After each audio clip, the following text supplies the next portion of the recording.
Imagine a universe where humans are seen as weak, primitive creatures, too underdeveloped to comprehend the vastness of space. In this galaxy, an alien war beast, renowned for its ability to conquer entire species, chooses a human to lead a coalition of the galaxy's most powerful and advanced races. Now, this human must prove their worth in the most intense trials. Could someone once thought inferior lead the galaxy to victory? Stick with me, you're about to hear a tale where humanity's true strength lies not in tech, but in stubborn will, improvisation, and the messy courage of ordinary people. Hey, quick one before we jump in, where are you watching this from?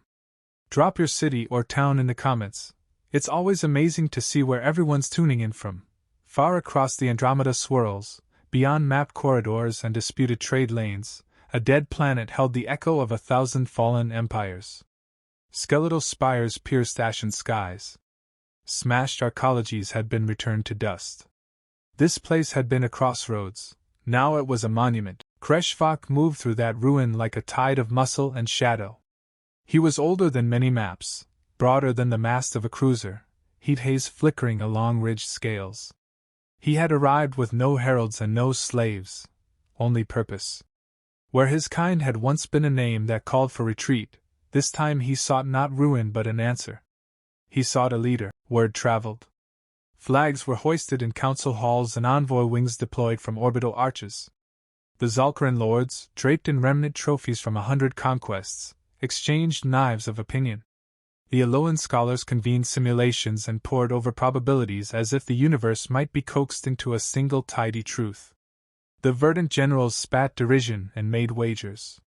Each species fit itself to a role, conqueror, scientist, predator, but none fit the decision Kreshvak would make. When the warbeast chose, it was not a rancorous call to arms he offered. It was a selection, a bewildering, irrevocable designation. Elena Ramirez, from an outer ring colony, from dustier skies than any of these dignitaries had ever known, stepped forward. She was ordinary, and she was not. Elena had walked factory corridors that thrummed with maintenance bots and had slept in barracks that smelled faintly of machine oil and stew. She had learned to read a tactical map drawn on plywood and to make decisions with half the information other commanders wanted. She'd cobbled comms equipment from rusted relay parts. She had led convoys across regions where gravity wells favored ambush. She was a field officer who had learned to turn improvisation into advantage. To the great houses. Her resume was curious at best: skirmish reports, supply runs saved from raiders, a dozen small victories where logistics overcame muscle. To Kreshvak, the pattern was obvious. Humanity's survival had been earned not by finesse in a war room but by stubborn adaptation at the edge. That stubbornness flicked at a primitive, vital chord in the warbeast's mind. The Galactic Council did not welcome Elena's arrival with pomp. They gathered with narrowed optics and murmured indignation. Zoratha's claws tapped a ceremonial table. Elara adjusted her lenses to minimize bias in observation arrays. Vexor rolled his reptilian eyes until they clicked. She stepped into the hall with no fanfare. Her uniform bore the patched insignia of a transport corps. Her hands smelled faintly of grease. She bowed only because it was custom. Her eyes met everyone with a quiet that did not soften. Kreshvak spoke in a voice that made the chamber's floor vibrate. He described not a conquest but a wager. A leader must be someone who could unite, or at least force alignment among races that had obsessed with their differences for centuries. He would choose who stalked the future with him. "I want a spark," he stated simply. Not lightning, laughter, snorts, and the occasional growl rustled through the room. Yet the warbeast's choice was final. Elena, considered a curiosity, was folded into the galaxy's most dangerous conversation. Her early days in the position were a study in small humiliations and enormous tasks. The Zalkarans tested logistics routes to see how quickly human supply lines fell apart. The verdant stage displays of battlefield choreography meant to intimidate her. The Alolans offered data sets and elegant models that suggested humans would be optimized out of any worthwhile front. Elena listened. She did not react with theatrical fury. Instead, she sat at the long table and marked the margins of every report with inked notes, timelines, unreliable sensors, petitions from isolated colonies. She listened to people whose languages folded like origami and to those who spoke only in numbers. She learned which of them hoarded fuel, who relied on drone swarms, who had internal conflicts that could be leveraged into cooperation. From her first week, she toured the ships and listened to the sailors. The elite races had captains and admirals who read war poetry in old tongues. Elena preferred to speak to engineers who smelted panels from asteroid slag. She ate with cooks whose hands stained spice flatware. She learned names no one else remembered. And slowly, a thread began to appear. Where others saw civilizations as monoliths, she saw pockets, supply nodes vulnerable to sabotage, guilds who traded secrets for survival, officers tired of war. The galaxy had weakness and opportunity braided together. The first outward success wasn't a battle, but a rescue. A weather system, an electro-reef storm, struck a civilian convoy in a contested lane. Drones failed in the atmosphere. Elena redirected a ragtag fleet of freighters to form an improvised windbreak, mapped safe corridors with manual triangulation, and ordered Marines to jettison hot anchors so stuck ships didn't melt. She spoke in plain commands suited for hands, not for arcane linguistic constructs. They saved thousands of settlers who would otherwise have been written off in council memos as collateral. News of that rescue seeped into networks. Not every message was celebratory. Some mocked the human improvisation as improvisation alone. Others noted the unexpected efficiency. Elena's approach undermined arrogance. It was not the grand strategy that dazzled. It was the ability to get things done when the pristine plans failed. Still, the galaxy watched with more suspicion than faith. The Zalkarans remained a pressure point. They appeared in the forms of patrols that probed supply lines and emissaries that embedded in forums to undermine her decisions. Their doctrine favored shock and demonstration. Arrive with a fleet and let terror perform diplomacy. Elena countered with another kind of asymmetric maneuver: clarity, rules that were enforceable, and narratives that turned presumed weakness into moral leverage. She made a simple, stubborn choice: make human survival visible and valuable. Instead of hoarding knowledge, she offered to teach techniques that saved lives. She sent engineers to share low-cost shielding techniques with allied ports, and in exchange requested access to their advanced telemetry. She trained medics from Verdant outposts to use low-energy field kits. In return, she learned something about magnetic hull treatments that preserved alloy in harsh stellar winds. Every exchange reduced the gulf between others and us. It also knitted a practical network of allies who could be called upon in a crisis. Her diplomacy was spare but precise. She did not flatter. She argued in terms not of ideology but of resource calculus and mutual survival. She insisted that supply corridors be demilitarized during evacuations. She refused to accept collateral loss as a fixed variable. In forums where one species' philosophical pride supposedly outweighed practical needs, she threaded operational language into the doctrine and made it binding. That human stubbornness rippled, slowly at first, then like a spreading warmth. Where a verdant commander had snorted at a human plan, a few weeks later he would call Elena to ask which freighter lanes had proved most resilient in the last storm season. The Eloans, trained to interpret everything as cold data, began to note emergent behaviors that could not be predicted by models. The Zalkarans? Their claws dropped a fraction. Hate did not evaporate, but fear of being outmaneuvered eroded part of their swagger. Conflict still came. The galaxy did not unmake its divisions overnight. There were ambushes along the gray lanes, proxy fights over cargo caches, spies who tried to feed Elena false intelligence. She lost sleeping nights recalibrating trust, sending teams to verify data points, and negotiating handshakes in dark halls. But every time she set a small policy that saved lives, she also set an example. Leadership was not just the loudest roar in the chamber but the smallest rituals that made survival repeatable. People began to talk. The phrase, "Elena's rule," circulated in low-lit mess halls and in the humid lanes of way stations. To children on outlying worlds, she became an odd kind of legend, the commander who braided old techniques with noisy humanity.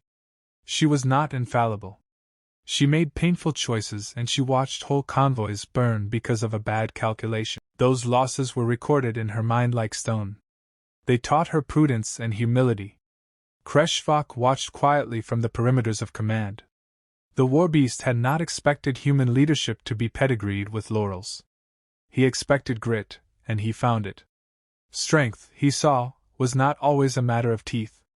There were minds with bony resilience too. When the Zalkarans eventually threw a sharp, loud challenge, sending a strike team to seize a hydroponic hub vital to multiple systems, Elena responded with something both humble and audacious. She took a hand-picked crew of engineers and medics, disguised their freighters as salvage tugs, and approached in the day of storm when satellites went blind. The Zalkaran strike team, confident in their sensors and doctrine of overwhelming kinetic humiliation, moved to take the hub. Elena's crew rerouted nutrient loops, diverted ship-facing lighting, and activated non-standard dampers that muffled outbound telemetry.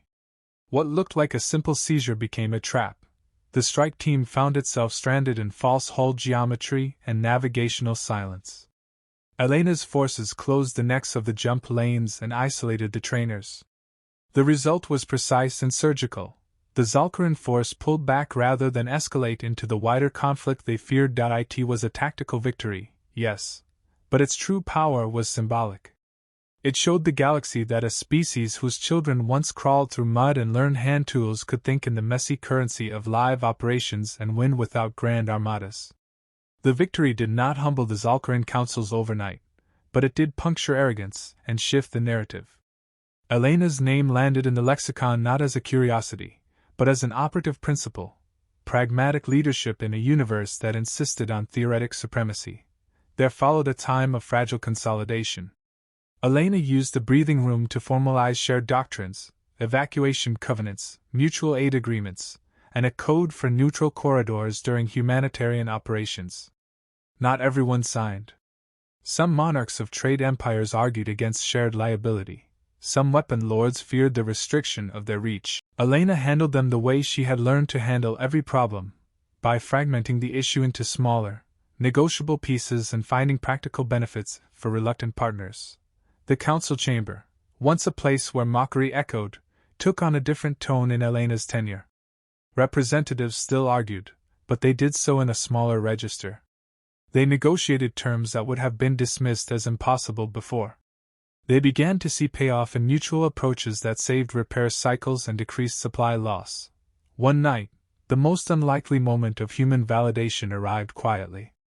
A delegation from a Verdant node, a place that had once mocked Elena's origins, arrived bearing an old ceremonial blade and an ordnance. The leader's scaled hands trembled when he offered it.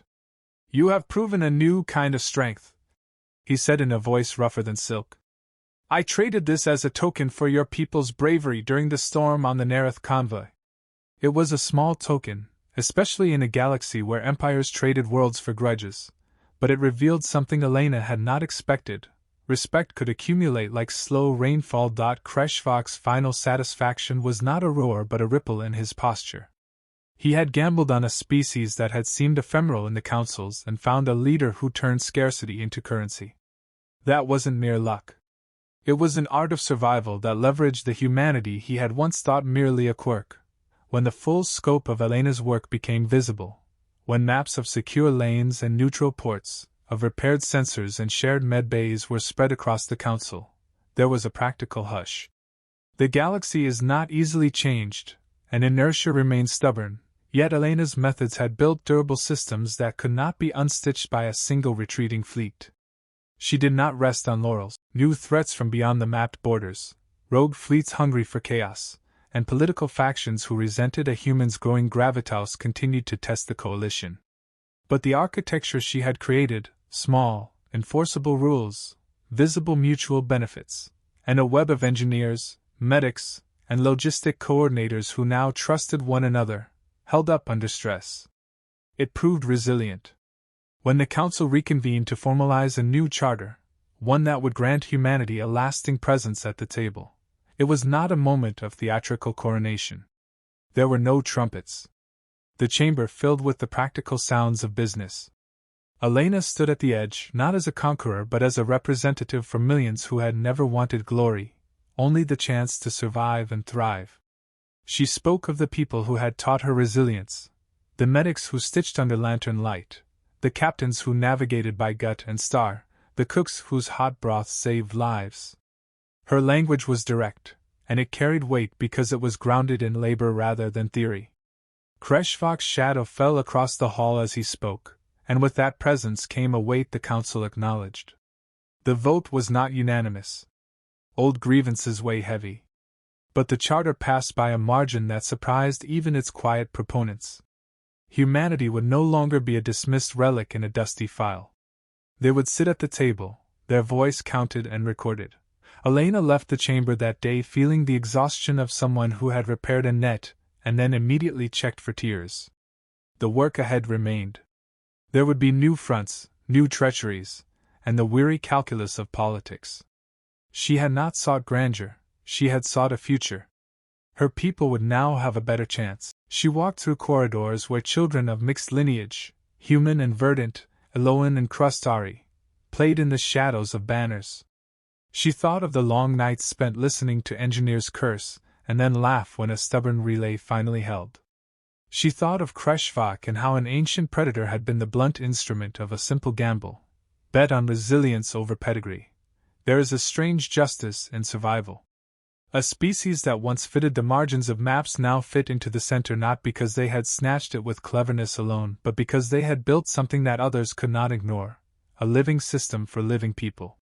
Elena had been the fulcrum for that change, not a perfect hero but a stubborn, practical leader whose tactics were less romantic and more necessary. When Elena stood again before the council weeks later, there was a different air to the hall.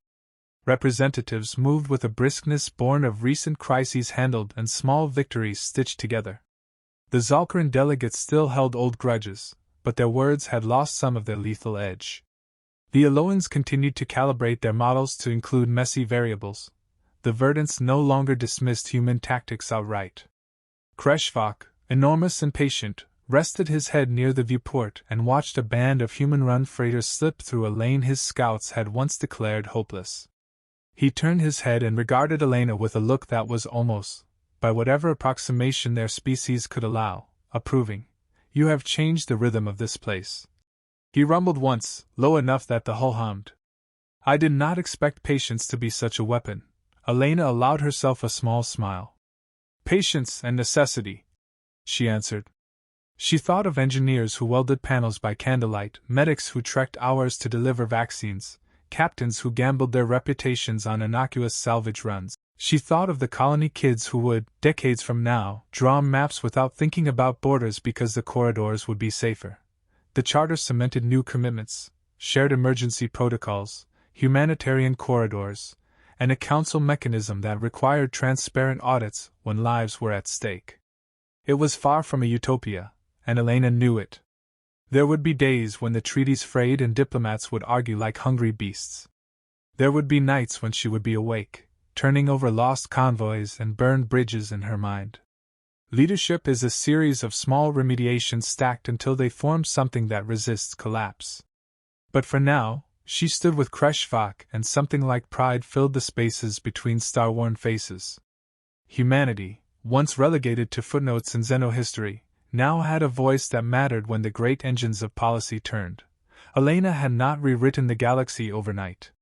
She had, however, given it a new habit, to pause and consider the life lost in every calculation.